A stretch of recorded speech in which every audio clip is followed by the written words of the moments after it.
Hello everyone and welcome back to the podcast. I'm your host, Adz.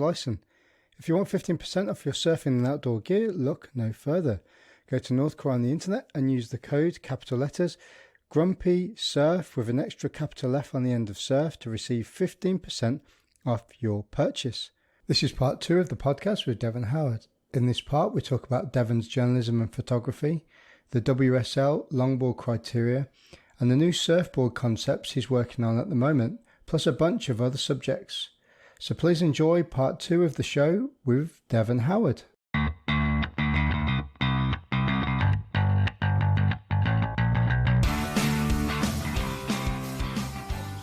a little about your inspirations. So you mentioned a few names like Michael February and people like that, Tom Curran. They've got a very unique style. Who did you used to watch or grew up with that you feel that you gained your style from? Probably a lot when I was a teenager. I have a guy down the street. His name is Joel Tudor. You might have heard of him.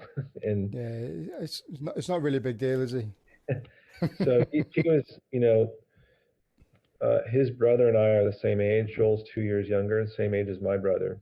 So there was a community of us and 2 other families with the same age brothers, 4 different brothers, all 2 years apart.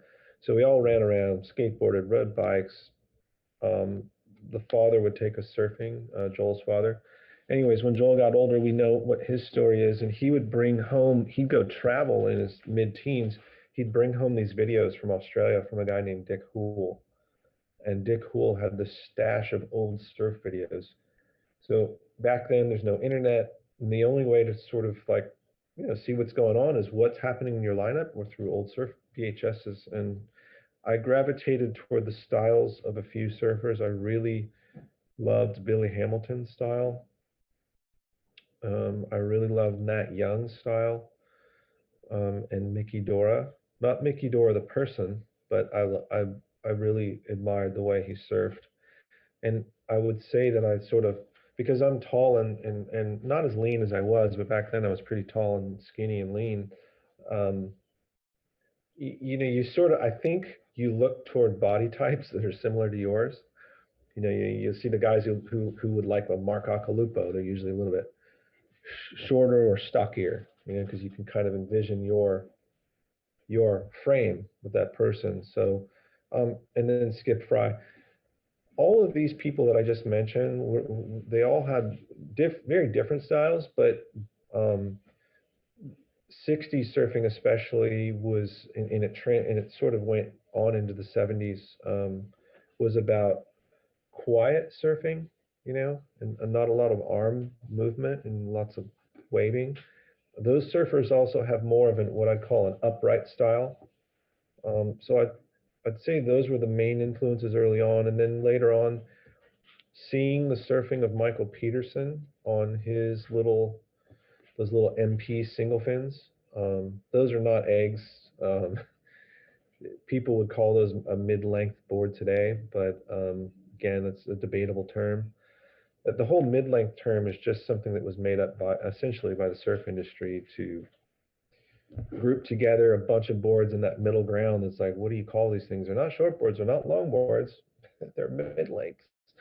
So I would say those are the folks early on. And then there was also a local surfer in La Jolla, this guy named Tom Ortner, who I idolized and probably surfed the closest to. But, the local hero ended up probably being my favorite that you've never really seen photos or videos of. Yeah, it must be quite a unique perspective having that, where you've got lots of really high level guys that are in and around your area that you're able to surf with, because you can feed off each other. And I can imagine back in those days, I know for a fact that technique and all those things now that you see so many websites about compression, extension, you need to do this, you need to do that for strength and conditioning for your surfing. There's so much now more focused on what you should be doing as opposed to the feel of what those guys, because those guys taught themselves how to do that. Mark Occhilupo didn't have a surf coach to tell him that he No, needs I'm to, pretty sure he didn't. yeah, he needs to sink his ass a little bit closer to the deck when he's doing when he's doing the bottom turn. Yeah, So I can see where you're coming from with that, because I was quite similar. I looked and you know I loved Nat Young. Watching him longboarding was absolutely amazing, but the same as watching Bonga Perkins, just the two different old school and almost like new school progressive right. was kind of what made me enjoy doing it more. And um, I'm quite a cynic because I shortboard and I longboard as well. I predominantly shortboard, and I figured out this other day the reason why I like that more is because it's easy just to put a 510 in the back of my car than it is to put a 9.6 in there, you know. There's a But lot I to be said. enjoy, yeah, I enjoy longboarding far more because I find it's more fun. You can catch more waves, and it's just awesome. And but I think people sometimes get a little bit stigmatized with the size of the board to how they should surf as opposed to how they need to enjoy it a little bit more. I mean, what's your thoughts on that? It's funny for a sport that's supposed to be so free and open. There sure seems to be a lot of rules on that. So yeah, I don't know. I just think that you need to listen to like you are, like you know the answer for you, like what's the best, but it's not necessarily compatible with your lifestyle or the vehicle you have, you know. Sounds to me like you need to get a Sprinter van. So you can, Do you know what? I did have, I used to have an old high top Volkswagen Transporter about 10, 12 years ago. And because I was commuting so much, it was just absolutely sinking the diesel. So I had to go a little bit more conservative. I've okay, now got I've now got a family car, but the only reason why I got that was because all the seats fold down in the back. So that's my comeback to that one. okay. Let's talk a little bit about your journalism because you were the editor of Longboard magazine for a while, weren't you? Yeah, that was quite a long time ago. Yeah. I mean, I was there. how did you get into writing and journalism? Was it something you did, you know, when you're at university, or had you always had a little bit of a passion for writing and photography as well? You know, I sort of just fell into it. I went to the University of San Diego, and in the study I did was communication studies. I thought I was going to go into sales. I thought I was going to be a surf rep for a surf brand. You know, that's sort of what, if you weren't a pro surfer, then you didn't know what you were going to do. You weren't going to make surfboards.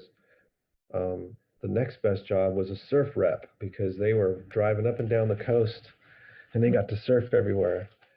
And I'm like, well, what do you need to do that? It's like, oh, you need to be pretty good at speaking, I guess. And so I took communications, and then within that, I had to take some other focuses. And I have no idea why I did this, but I just said, oh, journalism sounds interesting.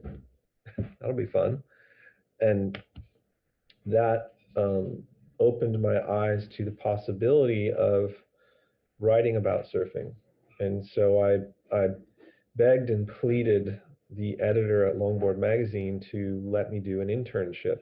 And he's like, well, we don't ever really do take interns, you know, it's not something we have time to manage.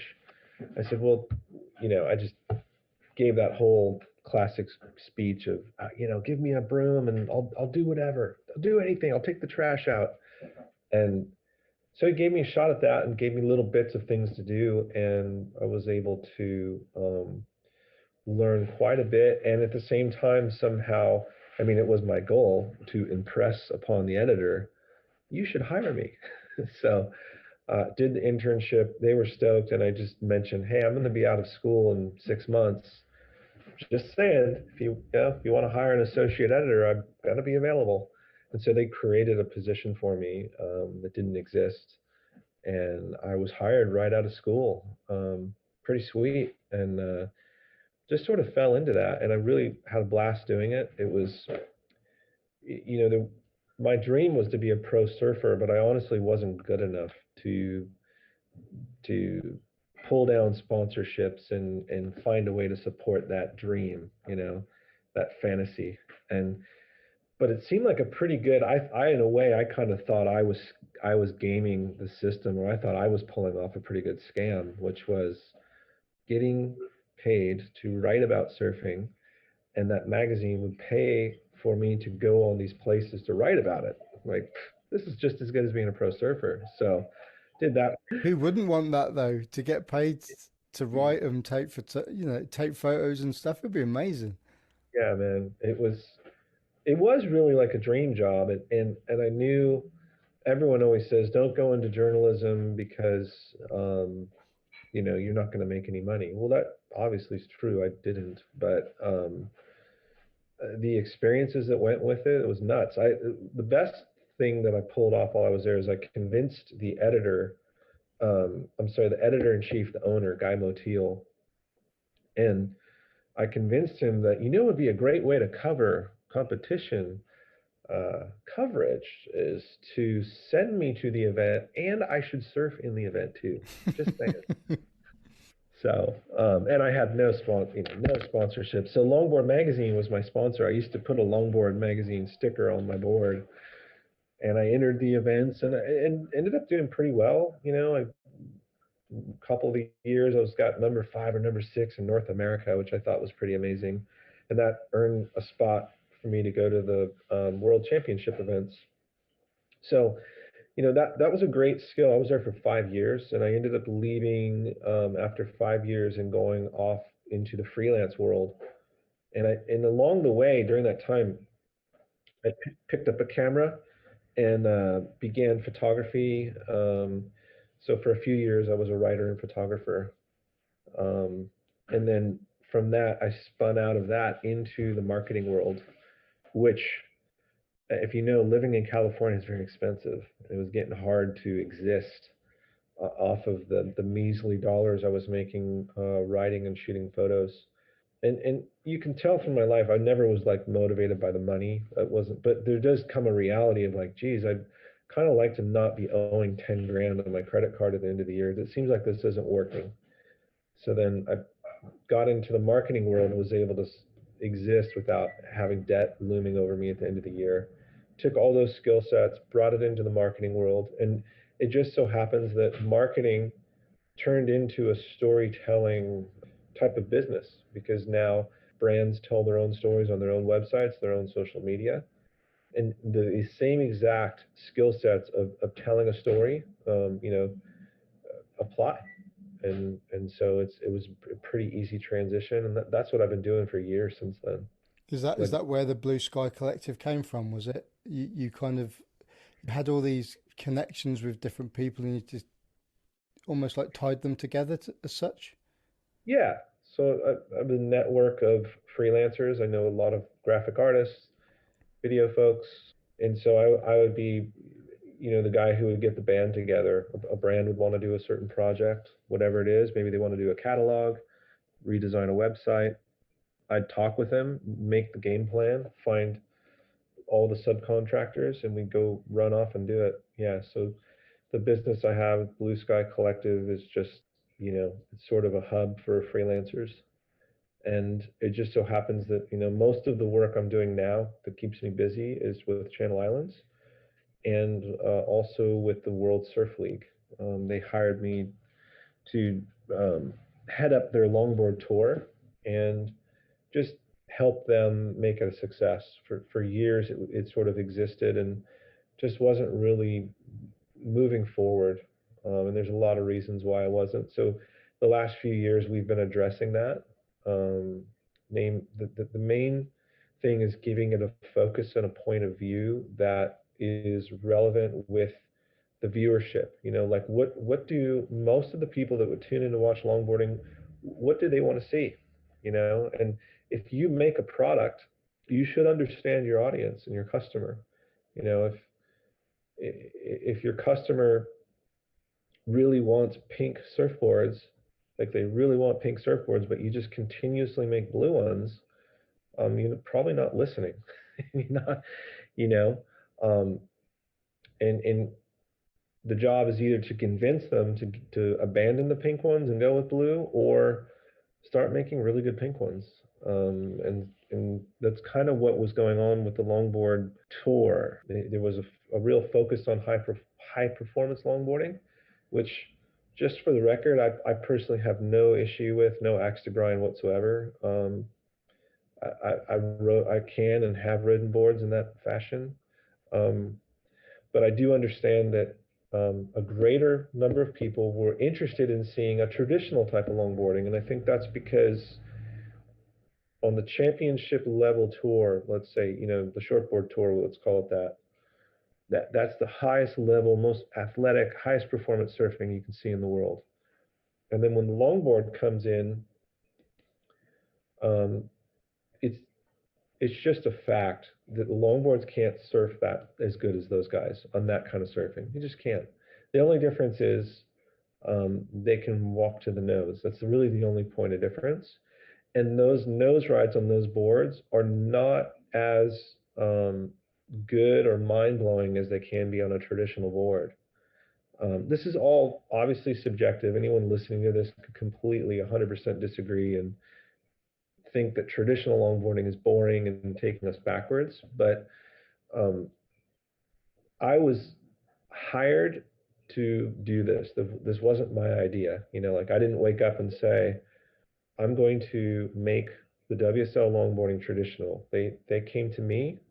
In fact, I wasn't even interested in the job. I have so much going on.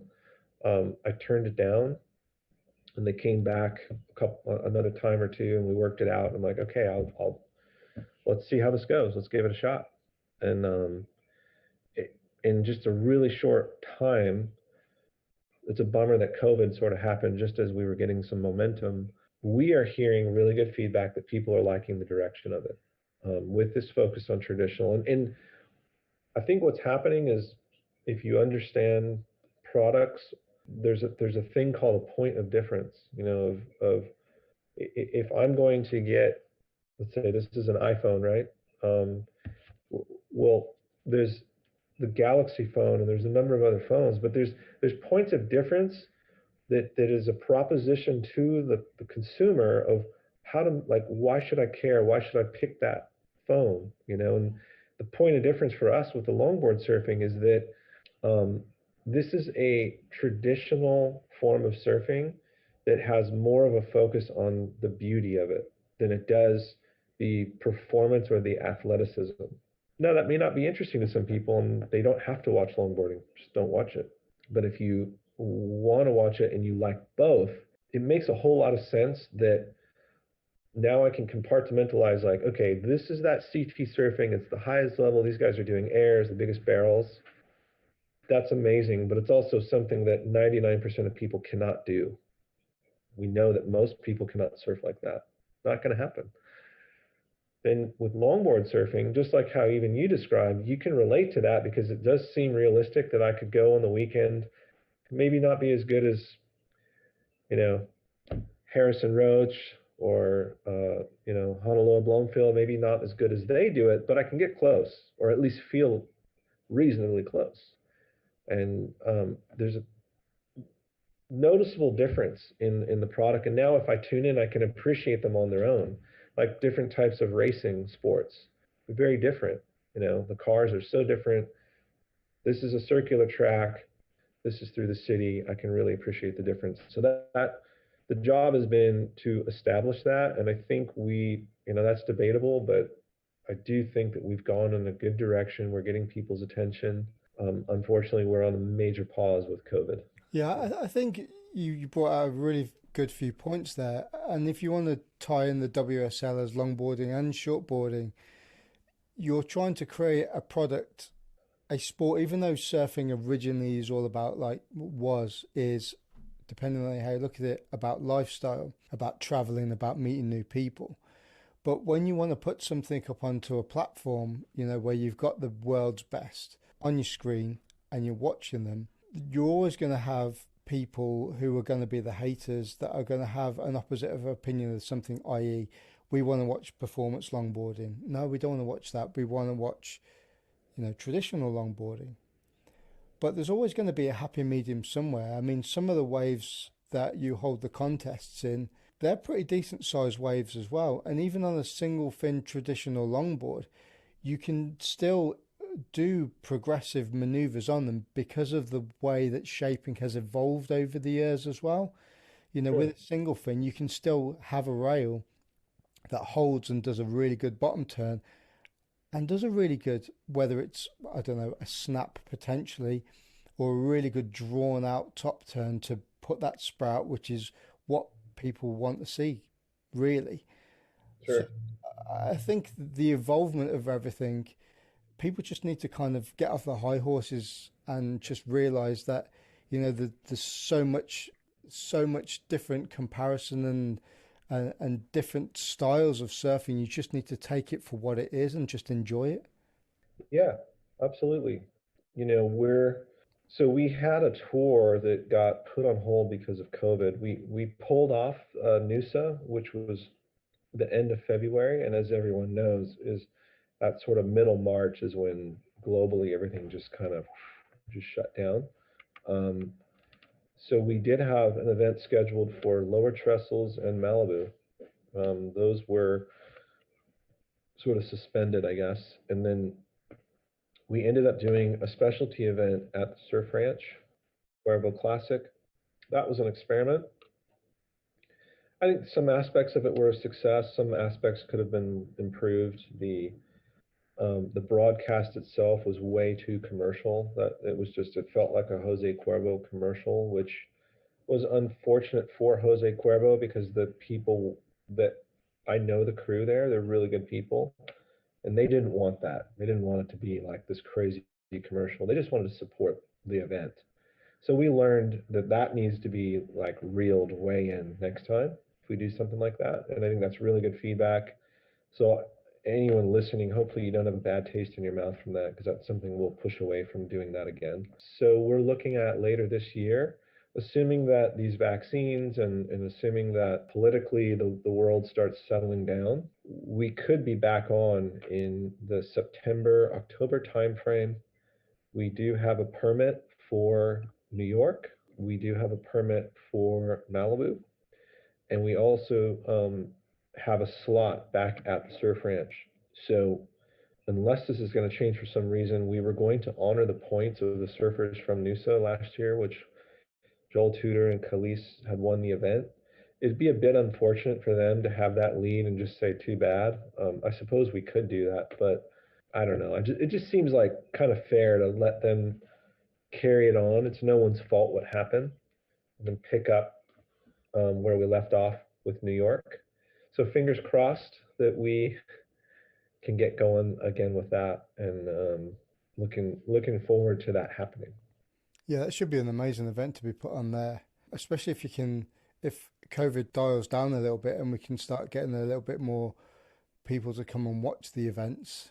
Because it kind of makes it, doesn't it, when you've got not so much crowd. Well, yeah, the crowds and the people there to support and watch it as well. You know, the majority of people watch it through the live broadcast. So look, the vaccines are out there. They're starting to, they've ramped up a lot. You know, just a few days before Biden became president, we were up to about 900,000, almost a million vaccines a day. And the Biden administration is promising that they'll keep up with that pace that Trump started, his crew did. So that's a lot of vaccines a day in a country of 300 million people. So, within 100 days, potentially, no one hold me to this math. I'm just repeating what I'm hearing on the news. I feel pretty optimistic about us being able to get to a place where we can just really start opening things up a lot more. Yeah, I think everyone's going to be in that situation, really, especially for us. I don't think we're coming out of a lockdown until maybe March, it's looking like now, which, we've been in it since straight after Christmas. So this is the third lockdown we've been in, which, yeah, it absolutely sucks. Well, Um, it does suck, and you don't want to get me started on that stuff. But like, let's go back.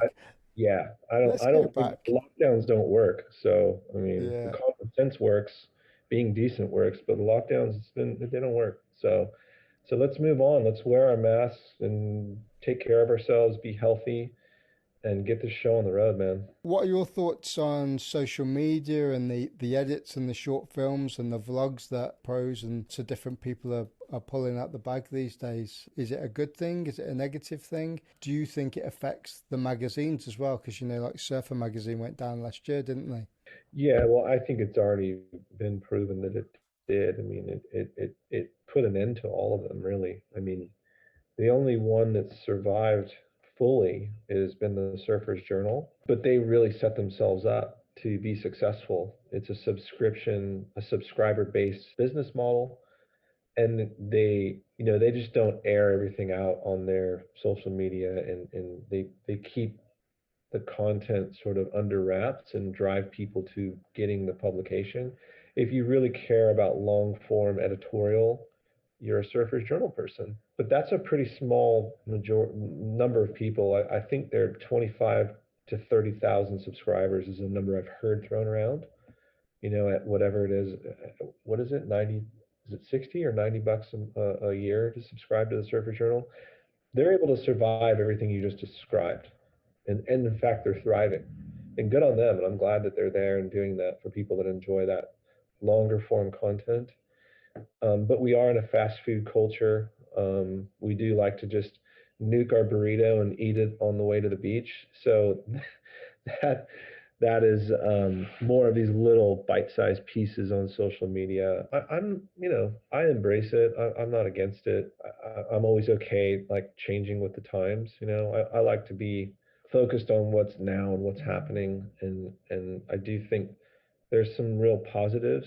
The fact that surfers can share content directly with viewers. I'm more of an open market person.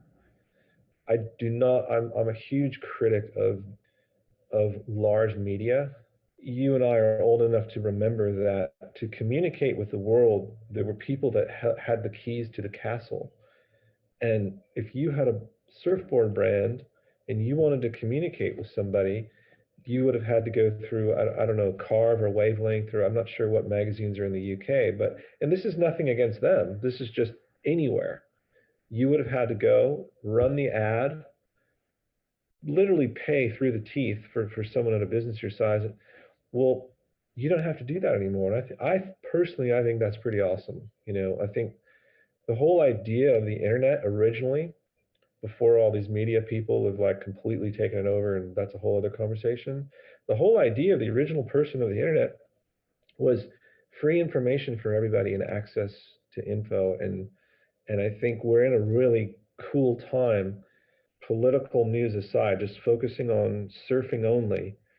We're relatively untouched. No one's censoring us in surfing, thank God, because it's not that controversial. I think it's awesome. And if you are a young, not even young, let's say you're just an entrepreneur with an idea, how freaking cool is it that you can start something today and tomorrow have an audience and build something, and good ideas win and good products win. I love that. And I love a free market of ideas. So I'm on board with all this stuff. The negatives of it only really is that there's sort of too much. Like there's this sort of like saturation to where I follow a lot of people. I've met a lot of people. I'm up to like following 1,400 people. I'm like, how did I even know that many people? And so in my feed, it starts to just sort of like be this like surfing, surfing, surfing, surfing, surfing. And I think my excitement level of like what gets me excited, the corners have definitely been sanded down a bit. So the negative side is that, like, to really like things to break through and grab my attention, it's harder and harder to do that. So if I'm in the shoes of the person producing something to get it to the world and for you to care about it, my job is a lot harder now. Me as the surfer or the brand or whatever. So that just makes you have to dig deeper of like, how am I going to make something really unique and special where people are going to stop and give a shit about it? That is a problem with content these days. Like you say, you've got all the main brands pumping out. You've had the Triple Crown, Vans Triple Crown Surfing just go through with people uploading videos and then choosing the winners out of that.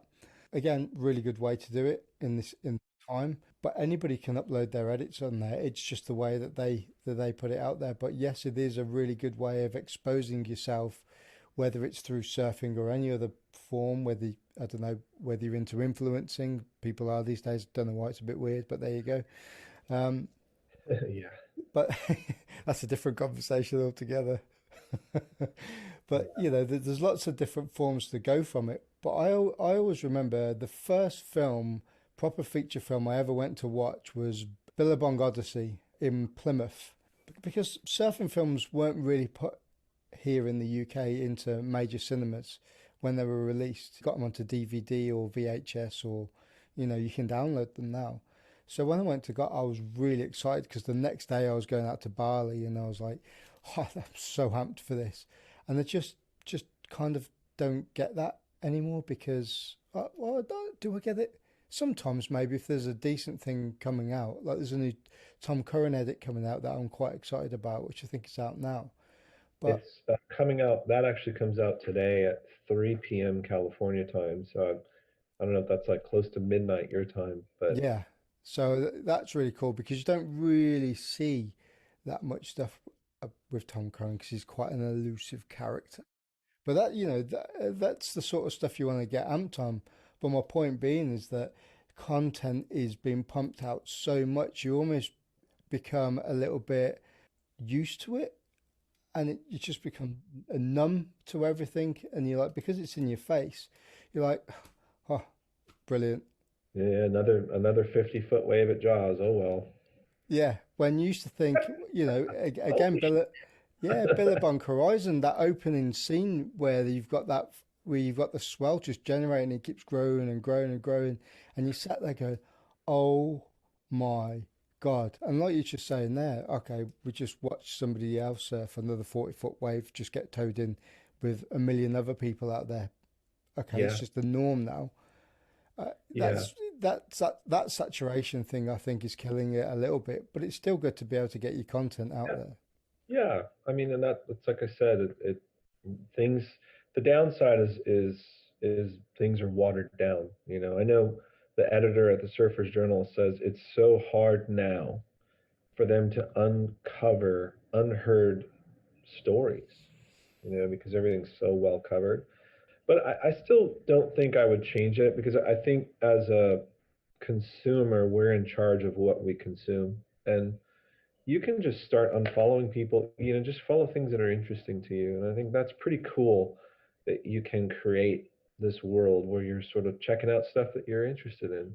So I really embrace it. I appreciate the opportunity to connect with people on that level. You know, like I've on my own personal one, I've built a little community of people who are into watching me go straight and look kind of cool, casual, but you know, I try to share some insights here and there on the equipment. The community I'm building is mostly just focused on the surfing. Like you're not seeing my daily diary. I don't have a picture of my newborn on there.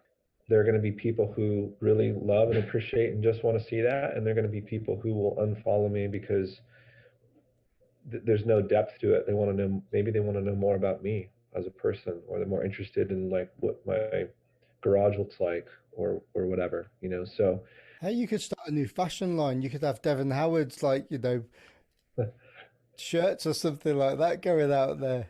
Good old DH yeah, embedded into your shirts, or get a jacket or some socks.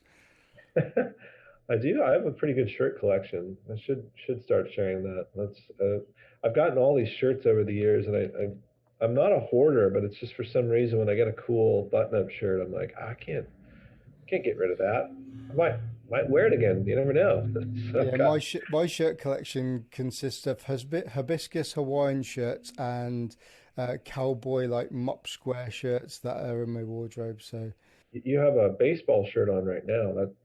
That two-tone shirt you're wearing, that's what people would wear under their baseball uniform here growing up. yeah, Is that a military shirt or what no, this is just like, just a casual t-shirt? yeah, Yeah. it's just a casual one. I kind of like it. Do you know what? They're really difficult to get hold of in this country. They're not really like a fashion item, I wouldn't say. Yeah, that I mean, if you look back in the 80s, you'd see a lot of people wearing those, and for baseball, you'd have that shirt so that when you were playing a game and it was cold, you know, because you know you have the short sleeve baseball shirt and they're usually nylon or polyester, not very warm. And for the night games or whatever, you'd throw that on and it would be the same like team color. So that brings back good memories. Have you got any future projects coming up that you're looking forward to, or you can mention? Is there anything going on? Oh, there's a lot going on. I've been working on a surfboard. It's all surfboard stuff. So sorry, but that's what I do. That's what I do. Well, the main project will be raising our son Rex. He was born a month ago, so that'll be the number one project. And everything else falls in behind that. There's a surfboard with Wayne Rich. Wayne Rich is a well-known traditional sort of craft board builder here in California, and we are on to a surfboard that is pretty amazing. It is sort of the next generation of a traditional longboard. Just leave it at that. Pretty close to finish with that. There's another mid-length or two with Channel Islands. We have a single fin project that is freaking sick. Taking a look at single fin mid-length egg boards. Me personally, I've always found them to be missing something. The way I like to surf is I like to really push off the bottom and then the cutback like really drive through it. And some people are like, just get a shortboard if you want to do that, which is funny. But I'm like, okay, good point. But I found that in the single fin midi size boards, it just didn't drive through as well. You know, they were cruisy and free, but they just didn't have that extra spice. So I've been curious on how can we get there with that. So that's what we're working on.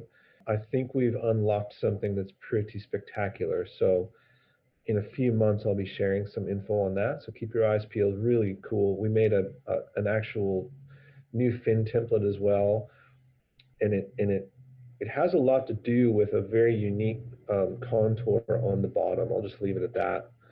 And then messing around with some twin fin versions as well. Had a lot of people ask like, why don't you have twin fins and why this 2+1 thing? And the 2+1 is there because it was the best of both worlds. It gave you the freedom of the single fin, but a little bit of that drive that you would get out of a thruster or a twin fin. Sort of a happy medium. And I've spent so much time on them, I really understand what makes them work. And that's why when people get on the CI mid, almost every single person instantly is like, this board is insane. You know, like that's not usually the case. I mean, people are pretty picky with boards, and the ratio of like happy people with that is great. And that's because I'd spent 2 decades of riding those things and really understanding what makes them work. So now that's dialed, we're going to dive into some twin fin stuff. Torren Martin and every other brand has a million twin fins. So I don't think that we're going to, as of today, going to try to like reinvent the wheel. I just want to find out how to make the best twin fin out of that mid. And we have a new fin template that Brett Merrick made that's pretty sick that is going to be the key for us. That's it. I mean, there's a bunch of other little projects that are probably going to take another year or two to get off the ground, but that's in the surf world, that's the focus. And then the other project is just myself, just trying to stay healthy. The gray hair is creeping in, the wrinkles are coming. I basically have a desk jockey type of job. So I don't like going to a gym. I'm not a workout guy. I don't do martial arts because frankly, the martial arts thing, which I've been invited and encouraged multiple times to do, I have this fear of wrecking my knees, ankles, and shoulders from rolling around with some other guy that doesn't know what he's doing. That scares the shit out of me. And that's because I have many friends who have been wrecked by jiu-jitsu, but they also love it. They've destroyed their knees, and 6 months later, they're back doing it. And it's like, I have to make a choice. I want to surf at a high level. I'm not going to roll around on the mat. Sorry. Call me a wuss or whatever you want, but I've made that choice. So the project on myself is like, well, what else am I going to do? I can't.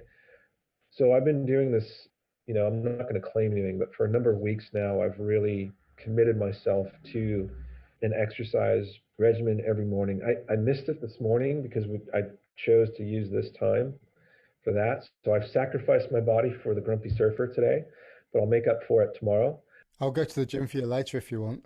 Okay. So, and there's other guys my age that are getting into this. I always just thought surfing was enough, even though in the back of my mind I'm smart enough to know that it is not enough. So just getting over the hump of showing up. I'm 5 or 6 days a week doing these exercises to get ripped, but no, not to get ripped. I'm looking for flexibility and strength. I want more strength in my legs. The waves that I'm riding are kind of long, and I'm finding that halfway through or toward the end, I'm running out of steam with the compression, and pushing out. And it takes a lot to drive these eggs through and do the lines that I would like to do. Yeah, there's a lot going on, man. And that's not even talking about just like showing up to work every day and surfing still. It's just a daily grind, right? It's great. Man, I'm blessed. I have no complaints. Like the fact that I'm still employed through COVID this entire time, honestly, I almost feel guilty to be really honest, because there's a lot of people that are suffering, not to get like take it down a notch, but very lucky. And I think it's important to, life, you have these highs and lows, and I've had many lows. But the one great thing about human beings, if you have the right mindset, you can be in the lowest spot and come out of it by prioritizing things and not being a little baby. Don't be a victim. I mean, that's the best thing I've learned in life is no matter what is thrown at you, put on your boots and pull yourself out of it yourself. Don't wait for a handout from the government, from whoever. I mean, sometimes we do need help, and that's okay. But to see things through, you got to do it yourself. So I'm lucky, I'm blessed, and I get to sit here and talk to you and sip on some coffee. Yeah, exactly. We're both in very fortunate situations during this time. So, yeah, I'm with you with that. I'm very fortunate and don't take things for granted, especially kids and family and having the ability and still being healthy to go out and surf and do exercise and stuff. Like you say, some people aren't in that situation, and it's yeah, it's a difficult one, isn't it? Okay, so what I'd love to tie this up with, Devon, if that's okay, is a quick fire round. And I call it a quick fire round because it never ends in a quick fire round. Okay, so the first question is if you had one surfboard setup to surf for the rest of your life, I've had to extend this for you. Would it be a single fin, a twin fin, a 2+1, a thruster, a quad, a bonzer, or finless? I think sadly this is a predictable answer, but 2+1. It's reliable and it works in small surf and especially works when the waves are bigger. So I would go with a 2+1, the CI mid. I mean, the whole point of that board was I've had the Takiyamas, I've ridden a number of other boards, they're all amazing, but I just wanted a board that when the waves were like really good, that I could go up to two more gears, like really just push on the bowl and push harder. And that's what that board does. Although that sounds disingenuous, like it's a commercial for that board, but it really truly is. Was like, what's the point of the board? I'm going to go and buy one now, but you've sold it. You've sold it. I'm going to buy one. Just copy it. Go and I get all these messages all the time. It's pretty funny. Like people like asking me all these questions about the board, and then like 2 months later, they send me a picture of their like buddy who copied it, and it's like, dude, who cares? Like, go for it. Like, we're doing fine. We've got plenty of business. So if people are inspired by it and have their own take on it, what we've created, there are people who'd made boards in the similar genre in the 90s. Gary Hannell, Bill Menard, Tony Staples. A number of people have had boards that are within this genre. We used to call them hybrids. That's what they were called in the 90s. Oh, no, I do remember that. Yeah. Hybrid. And the fun board was the board in the sort of 80s and 90s that gave that genre of board a stigma of a kook board, because way before wave storms, there was a thing called a fun board. And a lot of guys our age will still make jokes and call, oh, that's just a fun board. The fun board is quite a different thing. The fun board had a lot of rocker in the nose, and it had a narrow pulled in squash tail with a glass on thruster. And the board was designed to get a newbie to their feet so that at a closeout beach break, they could stand up and with that extra rocker, they could fit into that drop.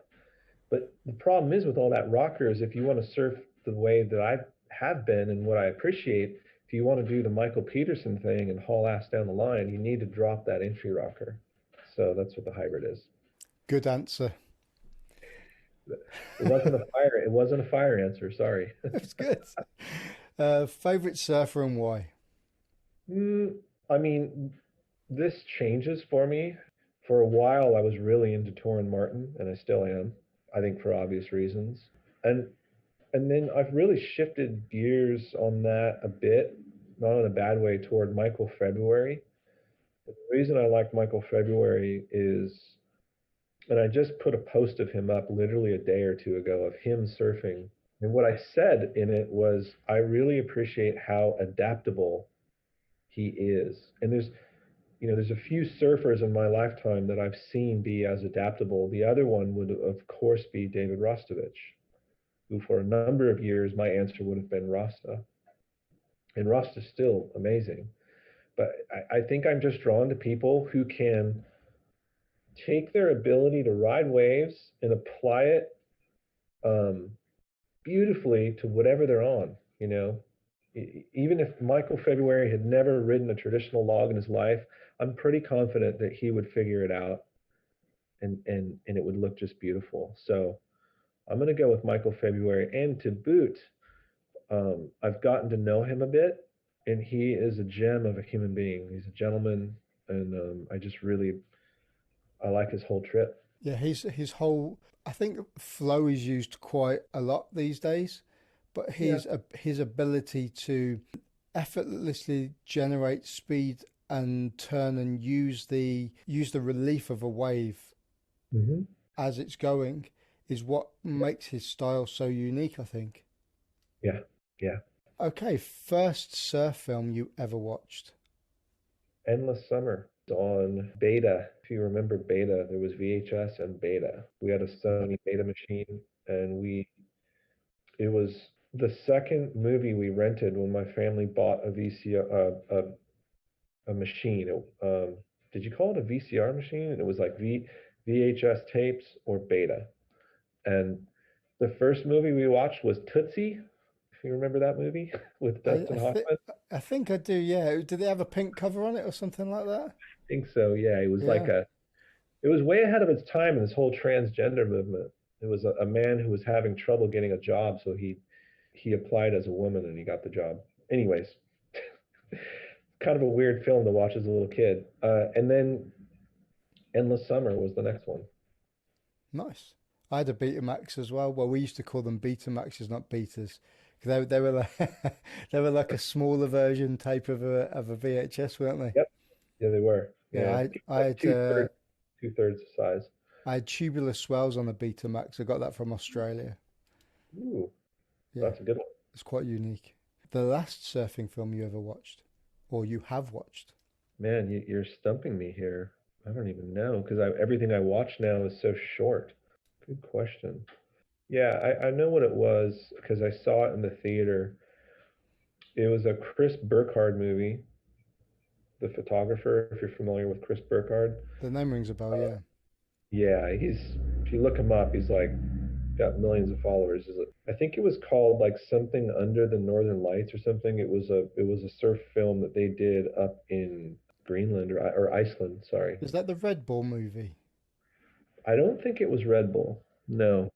But it did have Justin Quintal was in it. And yeah, that was the last one where I actually sat in a theater and watched a film. That was maybe 3 years ago. Everything else has just been short little bits. Actually, take that back. What was that one that Torrin Martin did a year ago where he was down in those right points? Whatever that was. What's it called? It's Lost Track? Is that the one on the motorbikes? They weren't on motorbikes. This was just like pure surf porn. They were in Mexico. Whatever that was. Yeah, I can't remember. I know I have seen that. It's a good one, though. God, that was incredible. Yeah. Last question then. Your dream surf trip? Dream surf trip would be, well, it would be my wife and our little boy, maybe in a year or two, it's a little too small now. It would just be to be on the North Shore of Oahu for a couple months. I know that place is old news, but my favorite wave, two favorite waves in the world, is Sunset Beach and Haleiwa. Absolutely love those waves. You've just So, broke the stereotype right there, because everyone else I've asked this, they've said on a boat in the Maldives. I mean, those are awesome trips. I would, or the Mentawais. I would choose the North Shore thing because with a little one, we could have a reasonably long stay and enjoy some waves that are really challenging and give that adrenaline rush that I'm kind of missing here in California. I really love Hawaii. And I love the people and the culture. So I'll go with that. Some great answers there. Devon Howard, thank you very much for joining me on the podcast. And yeah, I appreciate your time. Thank you. And that's it. If you're enjoying the podcast, please like, share, and subscribe on your podcast provider, and also leave a comment on iTunes. You can also find us on The Grumpy Surfer on Instagram. Thanks for listening.